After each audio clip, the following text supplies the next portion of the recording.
What's your, is there a certain Dama that you find? Because I find between my Damas, like some are just naturally good at tapping, some aren't naturally good at tapping. Do you find like the weight or the way that it looks or anything to know if it's good or I bad was at tapping?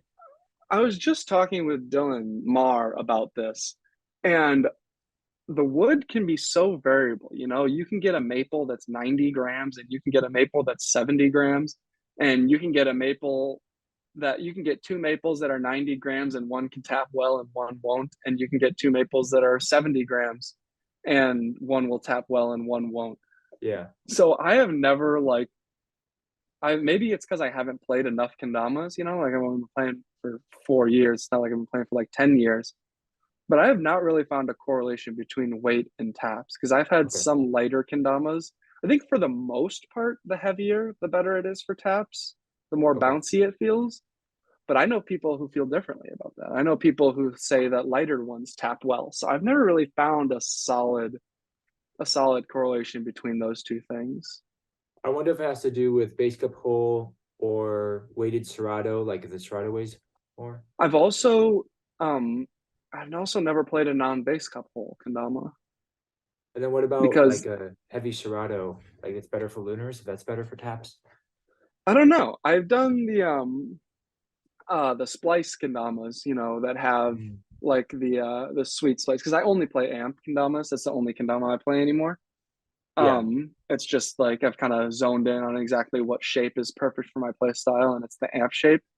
And the splice amps sometimes do feel a little bit better for taps, maybe because there's weight in the Serato, but I don't know. I'd have to do a more detailed analysis of that, like weigh things out and then play with it for a week and stuff like that. And I haven't done that.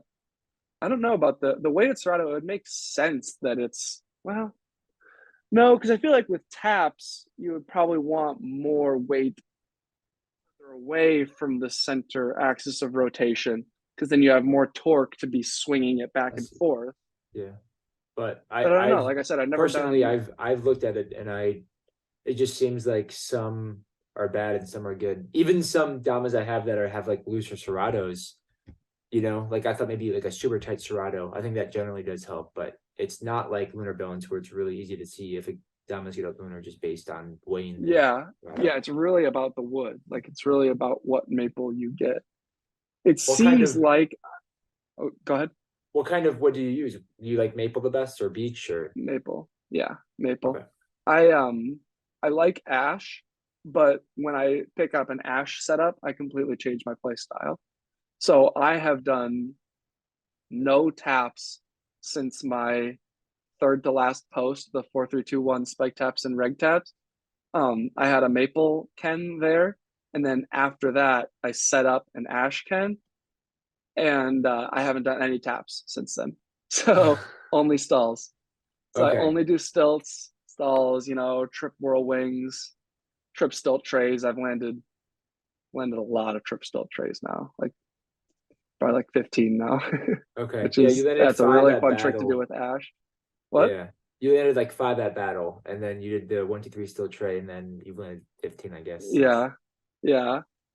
That trick is a really fun trick to play with Ash. So like specifically, I get an Ash setup and I'll do those tricks because it's like specially designed for that. Especially designed for stalls. Having that just little bit of friction is makes yeah. all the difference. And the grain. Yeah. Yeah, and with spike taps, I've been doing spike taps with Ash Okay. because I don't think that will chip the base cup. Right. At least it Um, hasn't in my experience so far.